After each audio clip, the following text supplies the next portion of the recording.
Hello friends, நம்ம இன்றைக்கி ஒரு டிஃப்ரெண்ட்டான ஸ்நாக்ஸ் தான் பார்க்க போகிறோம். வெளியில் நல்ல மழை பெஞ்சிட்டு இருக்கு. ஸோ இப்போ ஏதோ ஒன்று கிறிஸ்பியாக சாப்பிடணும் போல இருந்தால் இது ரொம்ப குயிக்காக நீங்கள் செஞ்சிடலாம். ஸோ ஆல்ரெடி இருந்த லெஃப்ட் ஓவர் சப்பாத்தி இல்லை ரெடிமேட் சப்பாத்தி எது இருந்தாலும் அதில் இந்த சமோசா செஞ்சிடலாம். ஸோ இப்போ இது எப்படி செய்கிறதுங்கிறத பார்க்கலாம். கொஞ்சம் பொட்டேட்டோஸ் நான் பாயில் பண்ணி வச்சுருந்தேன். ஸோ அதுக்கு கூட மற்ற வெஜிடபிள்ஸ் எல்லாம் சேர்த்து மசாலா செஞ்சு ரொம்ப குயிக்காக செஞ்சிடலாம். இந்த சமோசா மாவு பிசைஞ்சு சப்பாத்தி போட்டு பண்ணுறதுக்கெல்லாம் கொஞ்சம் டைம் ஆகும். இப்போ ஒரு பேன் எடுத்து கொஞ்சம் சூடாக்கிட்டு அதில் கொஞ்சம் 1 டேபிள் ஸ்பூன் எண்ணெய் போட்டு கடுகும் ஜீரகம் அது நல்லா பொரியணும்.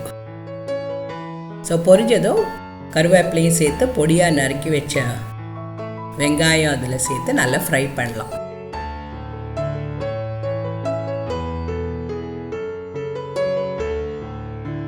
ஸோ அது ஃப்ரை ஆனதும் உங்களுக்கு காரத்துக்கு ஏற்ப பச்சை மிளகாவோ இஞ்சி பூண்டு விழுதோ சேர்த்துக்கோங்க.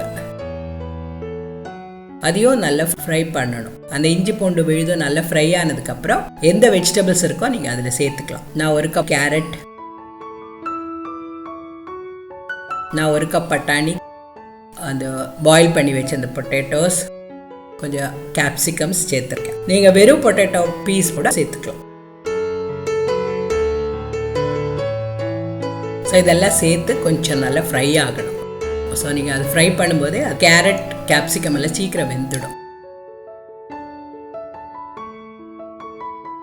ஸோ தேவையான உப்பும் அதோட சேர்த்து கொஞ்சம் நேரம் ஃப்ரை ஆனதும்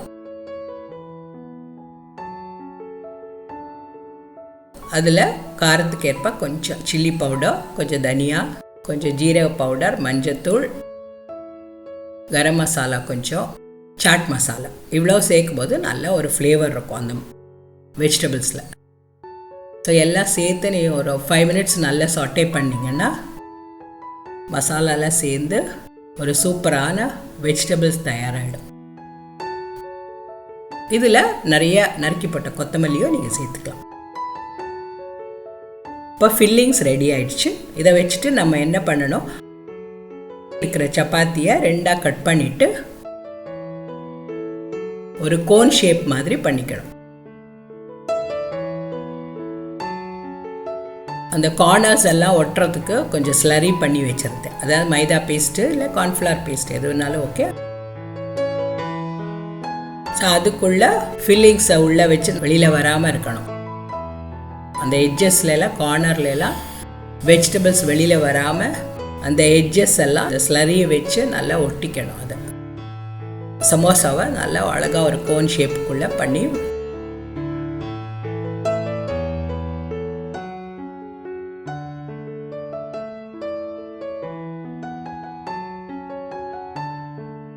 நல்லா மடக்கி அதை வச்சிட்டோன்னா சமோசா ரெடி ஆகிடுச்சு. ஸோ இப்படி எல்லா ரொட்டீஸ் உங்கள்கிட்ட எவ்வளோ இருக்கோ அதெல்லாம் நீங்கள் அது மாதிரி செஞ்சுக்கலாம். இப்போ அதை ஃப்ரை பண்ணி எடுக்கிறதுக்கு ஒரு கடாயில் கொஞ்சம் நிறைய எண்ணெய் கொதிக்க வச்சுட்டு நல்லா சூடானதும் இந்த சமோசாவை அதில் போட்டு ஃப்ரை பண்ணி எடுக்கலாம். ஆல்ரெடி வெஜிடபிள்ஸ் குக் ஆகிடுச்சு, சப்பாத்தியும் almost semi cooked. So only high ஃப்ளேமில் கொஞ்சம் ஃப்ரை பண்ணி எடுத்தாச்சுன்னா ரொம்ப கிறிஸ்பியாக இருக்கும். இப்போ நல்லா கிறிஸ்பியான சமோசா இமீடியட்டாக ரெடி ஆகிடுச்சு. ஒரு 10 நிமிஷத்துக்குள்ளே நீங்கள் இதை ப்ரிப்பேர் பண்ணிடலாம். உங்களுக்கு இந்த ரெசிபி பிடிச்சிருக்கோன்னு நினைக்கிறேன். டெஃபினட்டாக கமலூஸ் கிச்சனுக்கு சப்ஸ்கிரைப் பண்ணுங்கள், ஷேர் பண்ணுங்கள். Thank you, enjoy.